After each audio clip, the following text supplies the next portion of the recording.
Dari pagi hingga siang, kuhabiskan waktu dengan meringkuk di ruang kerjaku di lantai atas.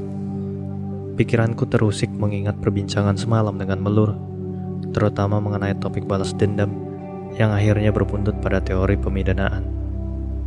Ketika membuka-buka komputer, aku menemukan bermacam file catatanku di berbagai kegiatan. Salah satu yang paling menarik perhatianku adalah berbagai catatanku setelah beberapa kali berkunjung ke Lembaga Pemasyarakatan atau Lapas Wanita Kelas 2A di Bandung. Ada baiknya kurangkumkan sebagian di sini. Ada 17 dari 396 narapidana di sebuah lembaga pemasyarakatan wanita kelas 2A di Bandung yang harus meringkuk di balik bui karena kasus pembunuhan. Mereka disebut sebagai warga binaan yang menurut undang-undang tentang pemasyarakatan ditempatkan di lapas dalam rangka dibentuk menjadi manusia seutuhnya. Manusia yang menyadari kesalahannya, memperbaiki diri, dan tidak mengulang tindak pidana, sehingga kelak dapat diterima kembali oleh masyarakat yang berada di luar tembok tebal dan jeruji besi. Beragam motif dan cara mereka melakukan pembunuhan. Ada yang membunuh anak-anaknya, memasukkan dan menenggelamkannya ke dalam bak penampungan air dengan sadisnya. Ada yang membunuh suaminya karena suaminya punya pacar lagi. Juga ada yang membunuh suaminya supaya bisa menikah dengan pacar gelapnya itu. Ada juga yang membunuh mertua, orang tua, atau pacarnya. Berulang kali keluar masuk melintasi pintu lapas, aku jadi akrab dengan warga binaan. Aku jadi punya waktu memperhatikan sosok mereka satu persatu dengan lebih rinci. Banyak di antara pelaku pembunuhan itu yang tidak memperlihatkan tampak penjahat, seperti penggambaran yang dibuat Cesare Lombroso. Bapak kriminologi modern abad ke-19, ia mencari sebab kejahatan dari aspek fisik, ciri-ciri biologis yang terwariskan, yang dikenal dengan biologi kriminal. Ada juga yang menyebutnya antropologi kriminal. Lelaki kelahiran Verona, Italia, 6 November 1835, dan pendiri mazhab kriminologi positivistik ini meneliti tengkorak-tengkorak kepala sejumlah napi, dan kemudian salah satunya merumuskan bahwa seorang yang berbakat jahat memiliki ciri-ciri fisik tertentu. Berwajah asimetris, bibir yang tebal, rambut keriting, hidung pesek, dagu lancip, dan tulang pipi yang keras. Pokoknya roman mukanya agak ganjil dan isi otaknya kurang. Tapi tidak bagiku. Sebagai sesama Scorpio, aku bukan pendukung Lombroso dengan teorinya born criminal itu. Secara fisik, warga binaan yang dipidana karena membunuh itu tampak beragam, sebagaimana manusia-manusia lainnya. Tidak berasal dari satu etnis atau ras tertentu yang menggambarkan ciri fisik seperti kesimpulan Lombroso itu. Ada yang berkulit putih pucat, putih penuh bintik-bintik, kuning, sawo matang, hitam keabu-abuan hingga hitam pekat. Ada yang berbibir tipis, berambut lurus, hidung mancung, wajah bentuk oval hingga kotak, dan dengan tulang pipi yang tenggelam dalam daging pipinya hingga tak terlihat menonjol sama sekali. Mereka juga ada yang tampak dan memang terdidik kalau melihat latar belakang dan sejarah pendidikan yang mereka tempuh. Berparas cantik dan lembut, dengan tatapan mata sayu dan memancarkan kasih sayang yang besar. Berbicara sangat halus dan lembut. Ada yang bahkan menurutku mirip Melur.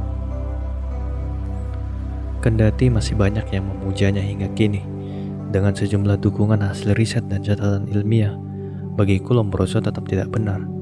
Rere tidak lahir dari rahim seorang pelaku kejahatan. Tidak diwariskan gen kriminal. Paras wajahnya pun mirip dengan sejumlah artis peraih Piala Citra. Tapi, Rere mengalami nasib terpuruk karena jebakan mafia prostitusi bertopeng wajah malaikat, sehingga diberi stigma cap hitam sebagai sampah masyarakat, layaknya para bromokorah. Anak kiai atau pendeta belum tentu menjadi kiai atau pendeta. Anak pelacur belum tentu menerima kutukan turun-temurun menjadi pelacur.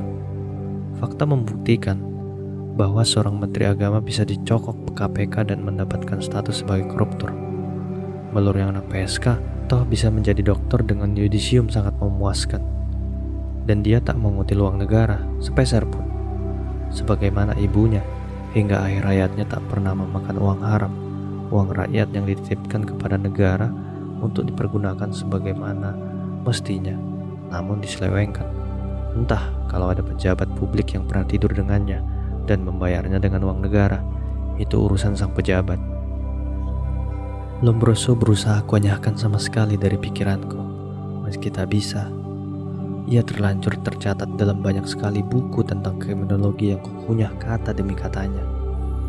Dari pengantar kriminologi sampai teori kriminologi dan sosiologi perilaku menyimpang.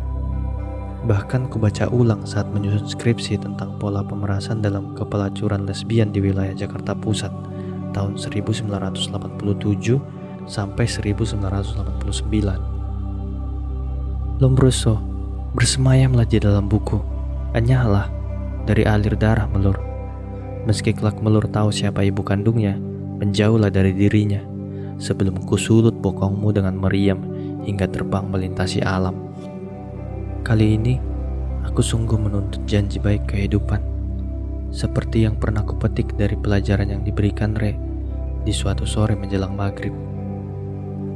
Hidup ini, kata Re, penuh dengan jutaan harta karun, bertebaran di sekeliling kita, dan kita bisa nikmati dengan segala kelezatannya. Rere kemudian mengambil cangkir berisi teh manis yang baru saja diaduknya. Teh manis ini harta karun, tuturnya setelah meminumnya setengah gelas. Kue pancong yang tersaji di meja, dipotongnya sebagian, dimasukkannya ke dalam mulutnya. Ini harta karun, tuturnya sambil memperlihatkan sisa kue pancong yang baru saja digigitnya. Sebentar, ujarnya sambil melangkah ke kamar mandi. Tidak lama ia keluar dan berujar lagi. Bisa buang air kecil dengan bebas tanpa rasa sakit adalah harta karun. Bahagia itu gak bisa dibeli, cuma bisa dirasakan kalau kita mau merasakannya. Ray pernah bilang seperti itu. Aku percaya pada janji baik kehidupan, tapi kerap kubunuh sendiri rasa percayaku itu dengan ketakutan yang menghantui pikiranku. Langit seperti merayakan raung emosiku dengan musik alam. Hembusan keras angin malam yang menggoyahkan pepohonan di halaman rumah.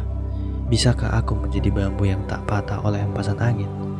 Bisakah aku menjadi pohon kurma yang kukuh, tak kuasa diterbangkan bayu padang pasir yang keras menghantam?